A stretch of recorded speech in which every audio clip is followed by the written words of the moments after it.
अगर आपके पास वाईफाई घर में लगा है और सिस्टम है, सिस्टम में केबल ले जाना पॉसिबल नहीं है और उसके अंदर वाईफाई नहीं है और आपको नेट चालू करना हो तो कैसे करना पड़ेगा? तो पहले अपने पास मोबाइल होना चाहिए। मोबाइल में ओरिजिनल डेटा केबल चाहिए, जिसमें डेटा ट्रांसफ़र होता है वही उसी टाइप का केबल चाहिए। पहले आपको क्या करना है, मोबाइल में अटैच कर देना है। यही आपका यूएसबी केबल, कोई भी यूएसबी प्लग है आपका कंप्यूटर के अंदर, जैसे मेरे पास पीछे लगा हुआ है तो मैं यहाँ पे ऐड कर देता हूँ।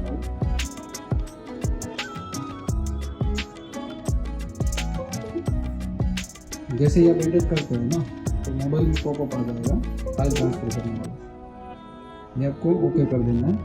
दूसरा क्या करना है, आपके पास वाईफाई तो मोबाइल में कनेक्टेड है और आपको करना है कंप्यूटर में। तो कंप्यूटर में करने के लिए आपको सेटिंग ओपन करना है। सेटिंग में जाके आपको करना है शेयरिंग, कनेक्शन एंड शेयरिंग, वहाँ पे जाके आपको करना है हॉटस्पॉट। यहाँ पर आपको करना है यूएसबी टीथरिंग करते हैं तो आपका जो मोबाइल का डेटा है, मोबाइल का वाईफाई का इंटरनेट कनेक्शन का डेटा है वो सीधा शेयर हो जाएगा कंप्यूटर के साथ। देखो यहाँ पे अभी ये कनेक्शन आ चुका है उसका। जैसे ही मैं यहाँ पे डिसेबल करूँगा, यूएसबी टीथरिंग डिसेबल करूँगा तो यहाँ पे कनेक्शन ऑफ हो जाएगा। जैसे ही मैं यहाँ पे हैंडल किया तो यहाँ पे कनेक्शन आ गया।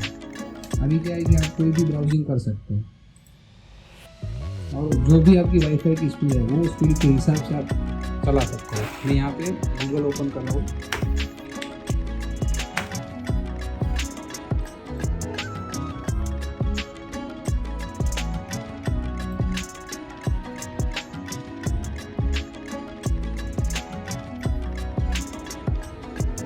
देखिए मेरा 100 Mbps का प्लान है जो वाईफाई का है, वो मैं वाईफाई से मोबाइल के साथ कनेक्ट करके कंप्यूटर को दे रहा हूँ।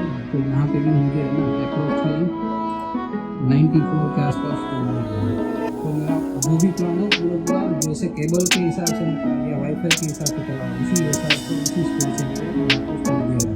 अगर ये सॉल्यूशन वीडियो अच्छा लगा हो तो हमारे वीडियो को लाइक कर लीजिए, हमारे चैनल को सब्सक्राइब कर लीजिए। आपके फैमिली में प्रॉब्लम